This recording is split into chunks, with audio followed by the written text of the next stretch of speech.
Bismillahirrahmanirrahim. Assalamualaikum warahmatullahi wabarakatuh. Waalaikumsalam wabarakatuh.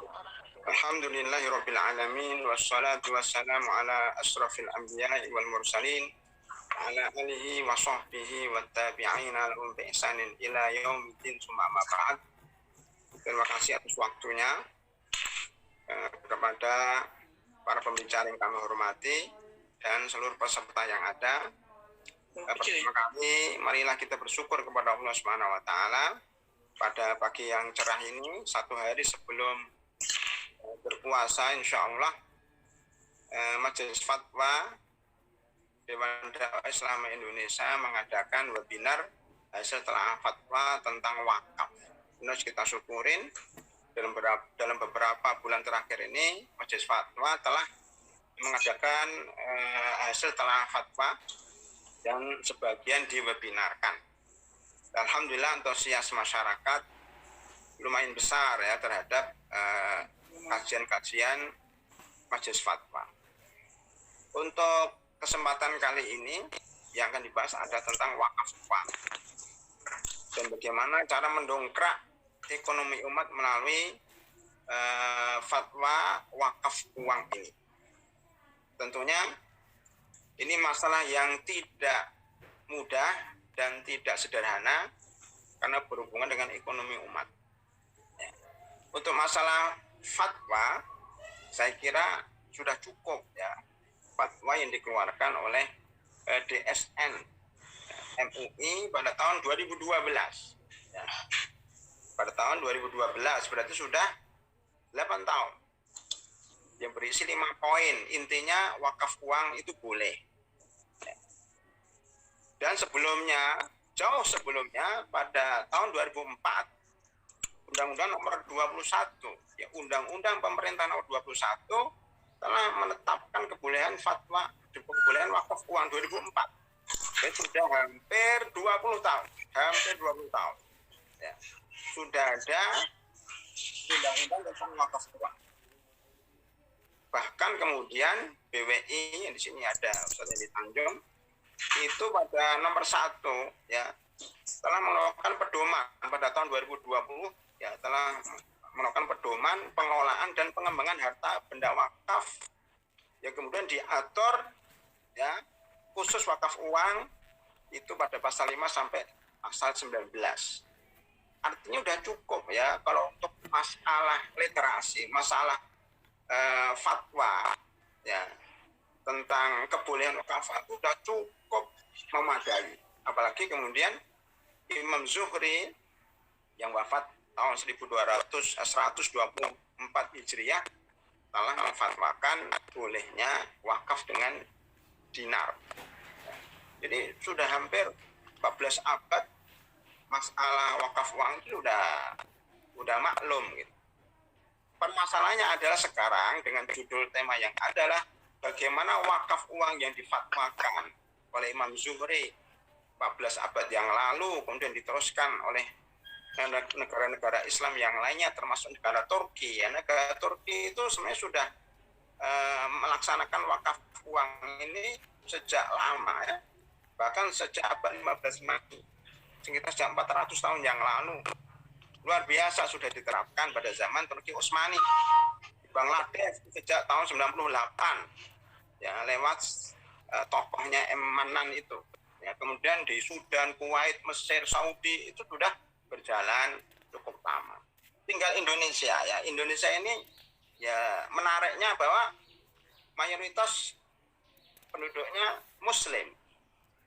Cuma untuk wakaf uang sangat ketinggalan. Walaupun sudah ada peraturan pemerintah. Nah, ini perlu kita bahas. Jadi yang kita bahas itu bukan silakan nanti dibahas tentang teori, kemudian literasi dan seterusnya.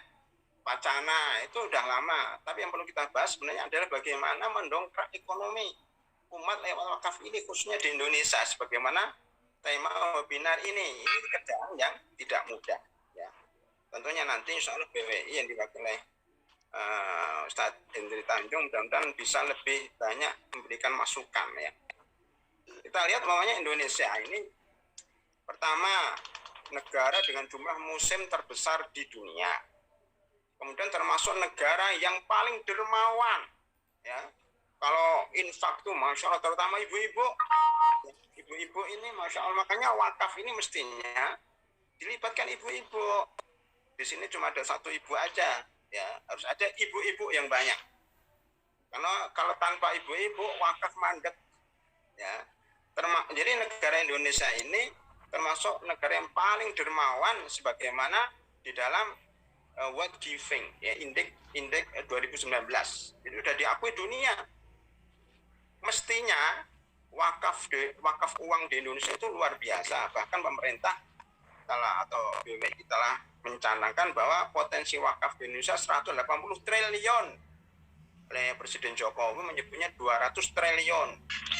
Triliun itu uang yang mungkin kita nggak pernah megang, nggak pernah tahu wujudnya. Miliar saja belum tentu, apalagi triliun, ya. Ini berarti wakaf ini pekerjaannya orang-orang yang sudah biasa megang uang banyak. Kira-kira Dewan Dakwah ini nyampe enggak maksudnya membicarakan wakaf yang triliunan itu? Kalau kita lihat, ya, akumulasi wakaf uang yang ada sekarang, ya, kan tadi cita-citanya 180 triliun, cita-citanya. Tapi ternyata wujudnya sampai sekarang sudah bertahun-tahun ini, atau 5 tahun terakhir ini minimal baru 819 miliar. Ya, tadi kalau triliun, ini miliar. Jadi 1 triliun pun belum ada. Tadi cita-citanya 200 triliun, 1 triliun itu belum ada. Ini yang terwujud sekarang. Ya, itu pun bukan wakaf uang. Itu sebagian besar adalah wakaf melalui uang. Nah, nanti Majelis Fatwa bisa nerangkan itu apa bedanya wakaf melalui uang dengan wakaf uang. Itu beda lah. Masyarakat kita itu sampai sekarang di Indonesia itu lebih lebih akrab, lebih akrab dengan namanya wakaf melalui uang yang besarnya dari 809 miliar tadi, 580 miliarnya dari wakaf melalui uang. Jadi sekitar 70%-nya, ya, atau 60%-nya. Kemudian yang wakaf uang itu baru 238 miliar. Bayangkan berapa tahun, sejak tahun 2004 sudah ada undang-undang, tapi perwujudannya baru 238 miliar. Dari 180 triliun, berapa persen bisa dihitung? Ya, sangat sedikit sekali. Makanya indeks literasi wakaf di Indonesia tahun 2002 itu sangat rendah, sekitar 50,48. Ya.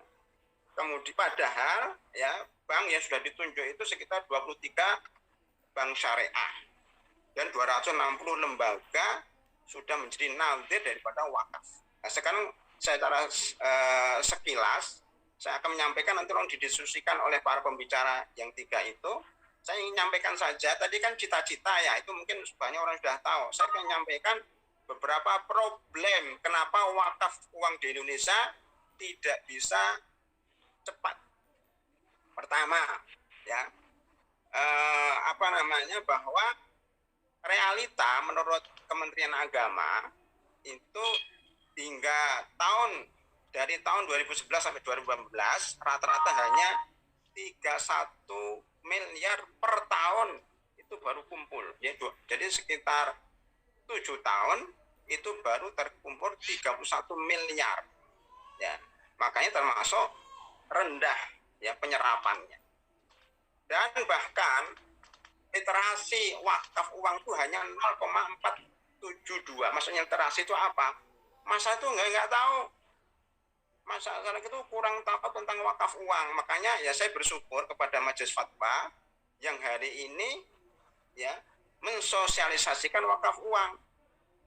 Tapi kita lihat, coba kita bandingkan, ya, terus terang saya sebagai Wakil Ketua Umum Dewan Dakwah dalam hal ini mengamati juga. Waktu Desember kita melakukan webinar tentang Natal, ya, Natal bersama. Itu yang ikut webinar sekitar 160-an orang yang ikut webinar tentang perayaan Natal bersama. Itu data dari Majelis Fatwa, saya dibocorin oleh hostnya. Sekarang kita lihat yang ikut webinar tentang wakaf uang berapa? 14 orang. Di sini saya lihat sekitar 18, tadi 14 kan tambah 4, 18. Itu menunjukkan apa? Bahwa ternyata masyarakat kita sama-sama yang adakan dewan dakwah, tetapi ketika Natal bersama itu 160, ketika wakaf uang cuma 18. Ini menunjukkan bahwa masyarakat nampaknya kurang tertarik dengan wakaf uang, atau memang nggak paham tentang wakaf uang, atau memang belum tersosialisasikan. Ini PR ya. PR itu siapa? Pertama untuk Majelis Fatwa, termasuk Dewan Dakwah secara umum yang punya satu komisi, satu divisi ya tentang wakaf ya, badan wakaf di Dewan Dakwah. Termasuk juga tantangan bagi BWI yang di sini diwakili oleh Pak Henry Tanjung. BWI itu dilegalkan oleh negara tingkatan nasional. Ini tantangan yang insya Allah nanti kita dengar bagaimana solusinya ya. Itu tantangan banget ya. Yang ikut webinar cuma dikit, kemudian literasinya cuma 0,472%. Sangat rendah sekali literasi atau kecenderungan rendah dari masyarakat tentang wakaf uang ini. Ya.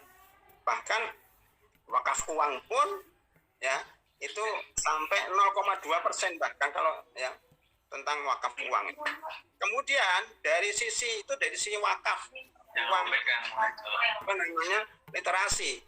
Tapi kemudian dari sisi tata kelola itu beda dengan uang, bukan wakafnya, tapi tata kelolanya itu juga didata sebagian peneliti dari 13 lembaga nadir yang diteliti, ternyata 0,3,9 indeksnya. Artinya apa? Rendahnya tata kelola lembaga wakaf.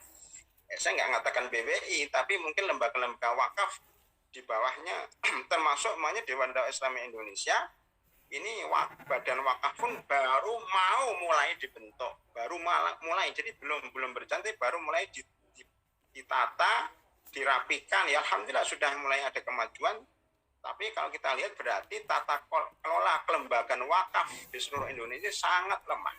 Makanya ini juga mengaruhi kenapa wakaf uang kok belum viral dan belum dicenderungi oleh masyarakat. Ya. Kemudian saya tambahkan di sini, salah satu tantangannya apa? Satu tadi, minimnya sosialisasi dan edukasi. Nah, Majelis Fatwa hari ini harus kita apresiasi sebesar-besarnya karena mensosialisasikan fatwa uang lewat webinar dan lewat media sosial. Makanya flyer yang disampaikan kepada itu saya sebarkan di medsos saya ya, di Facebook, di di WA, di Telegram, di Instagram, kalau perlu di TikTok ya. Nah, ini supaya apa? Masyarakat tuh biar ya melek tentang wakaf lah, wakaf uang terutama ya. Karena kalau nggak digitukan itu masyarakat tidak tahu. Yang kedua, tadi saya sampaikan tata kelola kelembagaan masih di bawah standar.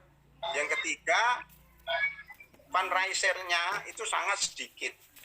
Kemudian promo kegiatan pun masih sedikit. Jangan orang awam kita ini aja, ya mungkin masih banyak yang belum paham tentang wakaf uang. Tadi disampaikan oleh host bahwa kenapa terjadi gonjang-ganjing di masyarakat ketika ada gerakan wakaf uang ya, pada tahun 2020 oleh Presiden Jokowi. Padahal pada zaman SBY itu sudah ada namanya wakaf uang ya pada tahun 2010, tapi enggak segonjang-ganjing zaman sekarang. Itu harus ditelusuri kenapa. Mungkin masyarakat enggak paham, dikira kalau wakaf uang itu uangnya dipakai negara, dibangun untuk infrastruktur. Nah itu kesalahpahaman masyarakat. Kenapa? Pertama, karena masyarakat trust pemerintah sekarang ini sangat rendah di masyarakat, sehingga apapun yang dikerjakan pemerintah, baik itu benar maupun nggak benar, itu kan disalahpahami oleh masyarakat, terutama yang kontra dengan pemerintah. Makanya ini perlu dijelaskan tugas-tugas kita, tugas para ulama, Dewan Dakwah juga memberikan tugas mengedukasi bahwa itu nggak benar pemahaman itu, ya pemahaman yang benar bahwa pemerintah sebenarnya kepingin mengoptimalkan ekonomi Islam ini, umat Islam itu lewat wakaf. Nanti wakaf uang itu Ya, jelas ya, wakaf uang itu nanti diberikan oleh wakif kepada bank yang ditunjuk, 23 bank syariah. Kemudian nanti bank syariah ini yang mengembangkan, tentunya dengan kesepakatan dengan nadir, di investasi-investasi yang aman. Keuntungannya dikembalikan kepada nadir, kepada para pewakif untuk kepentingan umat Islam. Itu bukan kemudian diambil pemerintah untuk infrastruktur, bukan, itu kesalahpahaman. Jadi artinya kurang promosi kegiatan dan kurangnya trust masyarakat kepada pemerintah dan pengelola wakaf. Nah, karena itu harus diambil langkah-langkah sebagai berikut, secara cepat aja. Pertama, harus isu literasi, sosialisasi, penguatan inklusi. Jadi artinya harus disebarkan, terbuka, peningkatan tata kelola wakaf uang itu harus disosialisasikan dulu. Yang kedua, ya harus ada jembatan model, atau harus ada model wakaf. Ya, tahap pertama gini ya. Tahap pertama mungkin dimaksimalkan wakaf uang untuk kegiatan sosial. Lah kita ini di Indonesia, silakan nanti dari BWI nerangkan, masih dominan wakaf uang jika sudah ada keuntungannya untuk aktivitas sosial. Bahkan lembaga-lembaga wakaf uang itu juga rata-rata lembaga-lembaga sosial. Padahal kalau masalah wakaf uang untuk mendongkrak ekonomi umat, itu harus melibatkan para pengusaha-pengusaha, lembaga-lembaga yang ahli mencari uang dan mengembangkan uang. Ya, kalau lembaga sosial, bagaimana mengembangkan uang?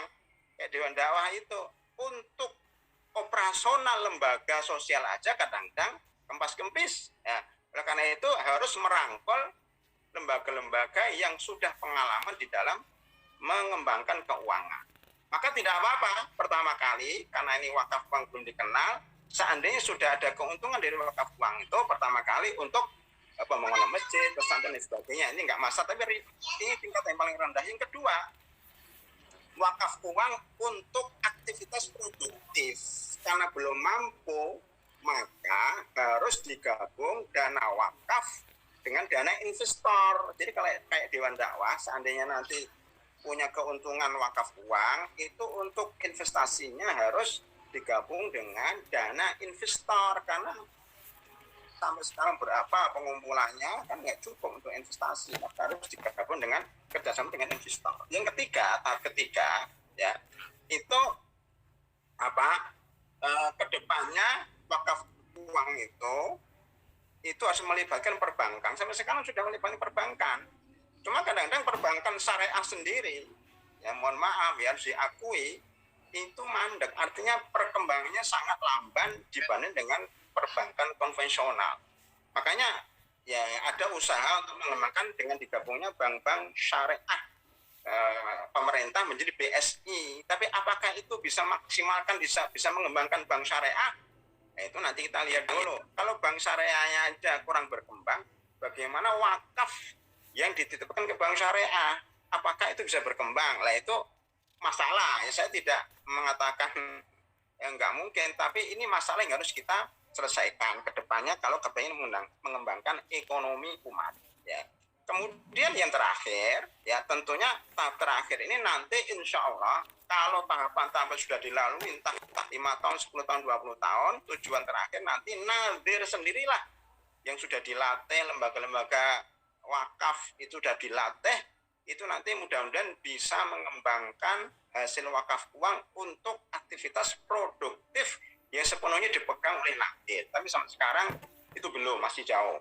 Ya ini nanti tolong itu nanti dipikirkan. Ya. Kemudian itulah hal-hal yang perlu nanti dibahas di dalam webinar wakaf. Jadi penjelasan saya ini tidak membahas tentang literasi wakaf uang dari sisi dalil, dari sisi sejarah, dari sisi potensi, ya, tapi lebih kepada bagaimana kita bisa melalui kendala-kendala yang saya sebutkan tadi agar wakaf uang ini pertama bisa dikenal oleh masyarakat luas, ya, sebagaimana wakaf yang ada sebelum wakaf uang, itu wakaf melalui uang atau wakaf tanah, wakaf bangunan, itu kan sudah sudah melegenda di masyarakat, tapi wakaf uang dan wakaf melalui ini belum. Oleh karena itu tugas Majelis Fatwa, tugas Dewan Dakwah adalah mensosialisasikan, menviralkan, mensiarkan sebagaimana kita sekarang mensiarkan bulan Ramadan. Ya, ini juga penting. Yang kedua, ya soal investasi, kemampuan lembaga-lembaga wakaf. Ini tugasnya pemerintah dan tugasnya BWI juga membina lembaga-lembaga wakaf yang ada, termasuk lembaga wakaf yang ada di Dewan Dakwah. Dan tentunya cita-cita kita bagaimana ekonomi umat, terutama bank syariah ekonomi umat ini adalah ekonomi umat ini memang perlu dikembangkan dari berbagai sisi, termasuk dari sisi wakaf. Saya kira demikian sebagai mukadimah untuk seminar atau webinar yang akan disampaikan oleh Ustadz yang sudah hadir di sini. Lebih kurangnya mohon maaf. Selamat webinar, mudah-mudahan hasilnya bisa diviralkan di masyarakat dan membuahkan hasil yang baik dan bisa mengembangkan ekonomi di masa mendatang. Lebih kurangnya mohon maaf. Wa akhiru da'wan alhamdulillahirabbil alamin. Assalamualaikum warahmatullahi wabarakatuh.